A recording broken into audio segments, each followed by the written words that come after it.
കഴിഞ്ഞ ദിവസം രാഷ്ട്രം ധീരതയ്ക്കുള്ള കീർത്തിചക്ര അവാർഡ് നൽകി ആദരിച്ച ലഫ്റ്റനന്റ് ശശാങ്ക് തിവാരിയെക്കുറിച്ച് നമ്മൾ കേട്ടിരുന്നു. സാധ്യതയില്ല.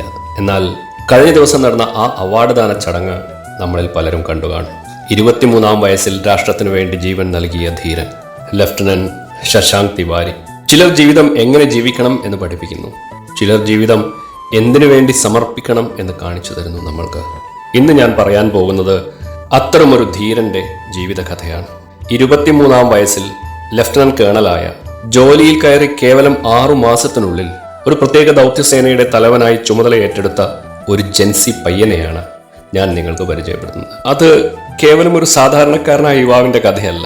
രാജ്യത്തിനു വേണ്ടിയും തന്നിൽ വിശ്വസിച്ച് പ്രവർത്തിക്കുന്ന സഹപ്രവർത്തകനും വേണ്ടി സ്വന്തം ജീവൻ സമർപ്പിച്ച ഒരു യഥാർത്ഥ ഇന്ത്യൻ സൈനികന്റെ കഥയാണ് ലഫ്റ്റനന്റ് ശശാങ്ക് തിവാരിയുടെ കഥ.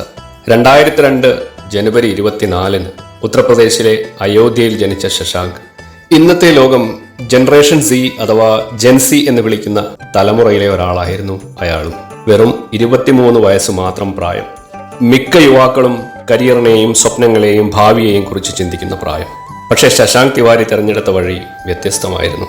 അദ്ദേഹത്തിന്റെ സ്വപ്നം സ്വന്തം ജീവിത വിജയമല്ലായിരുന്നു, മാതൃരാജ്യത്തെ സേവിക്കുക എന്നത് തന്നെയായിരുന്നു.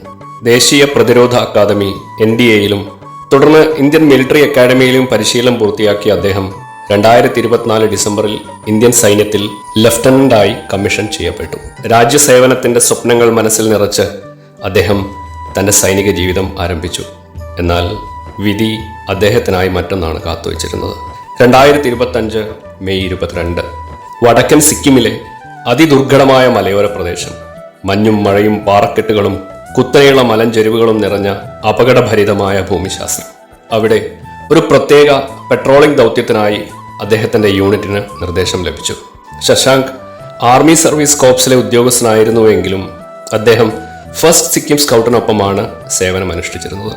ദൗത്യത്തിന്റെ കാഠിന്യം മനസ്സിലാക്കിയ ശശാങ്ക് തിവാരി തന്റെ സംഘത്തെ മുന്നിൽ നിന്ന് നയിക്കാനുള്ള ചുമതല സ്വയം ഏറ്റെടുക്കുകയായിരുന്നു അത്രേ.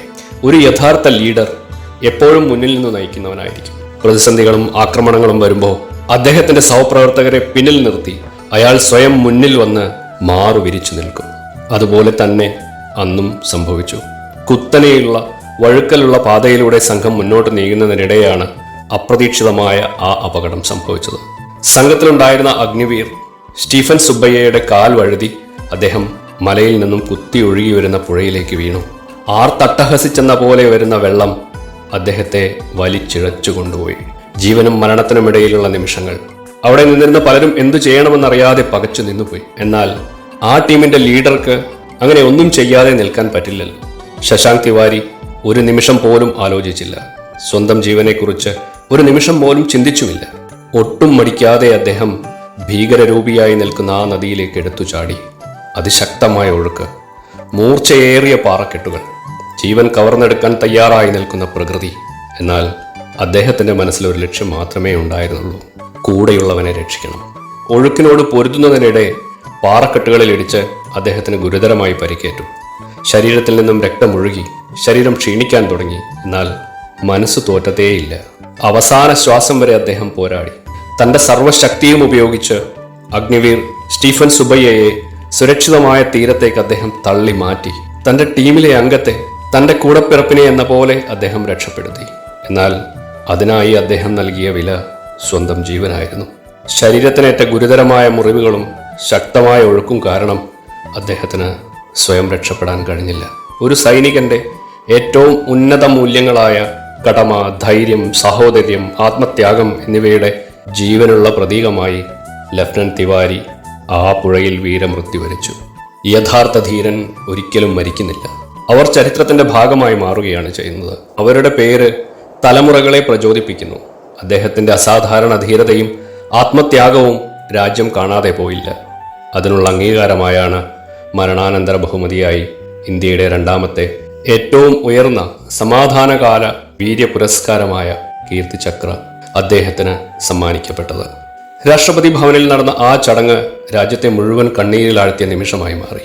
പുരസ്കാരം ഏറ്റുവാങ്ങാൻ വേദിയിലേക്ക് എത്തിയത് അദ്ദേഹത്തിന്റെ മാതാപിതാക്കളായ ശ്രീമതി നീത തിവാരിയും ശ്രീ ചന്ദ് ബഹാദൂർ തിവാരിയുമായിരുന്നു. ശശാങ്ക് തിവാരിയുടെ അമ്മ വിതുമ്പിക്കരയുന്നത് കണ്ടപ്പോൾ നമ്മുടെ രാഷ്ട്രപതി അമ്മ ദ്രൗപദി മുർമു രാഷ്ട്രപതി എന്ന പ്രോട്ടോകോളും സൈനിക മേധാവി എന്ന മേലങ്കയും ഒക്കെ മാറ്റിവെച്ച് അവരുടെ അടുത്തേക്ക് ഓടിയെത്തി കെട്ടിപ്പിടിച്ചു. മകനെ നഷ്ടപ്പെട്ട വേദന ഹൃദയത്തിൽ നിറഞ്ഞു നിന്നിരുന്നെങ്കിലും ആ അമ്മയുടെ കണ്ണുകളിൽ അഭിമാനമായിരുന്നു. രാജ്യത്തിനു വേണ്ടി ജീവൻ സമർപ്പിച്ച മകന്റെ അമ്മയായതിലുള്ള അഭിമാനം. അവർ പുരസ്കാരം ഏറ്റുവാങ്ങുമ്പോൾ അവിടെ ഉണ്ടായിരുന്ന ഓരോരുത്തരുടെയും കണ്ണുകളും ഇറനണിഞ്ഞിരുന്നു. അച്ഛന്റെയും അമ്മയുടെയും അഭിമാനം, രാഷ്ട്രത്തിന്റെ അഭിമാനം, രണ്ടും ഒരേ വേദിയിൽ ഒന്നിച്ച നിമിഷം. ഇന്ന് പലരും ജൻസി തലമുറയെ മൊബൈൽ ഫോണുകളുടെയും സോഷ്യൽ മീഡിയയുടെയും തലമുറകളായി വിശേഷിപ്പിക്കാറുണ്ട്.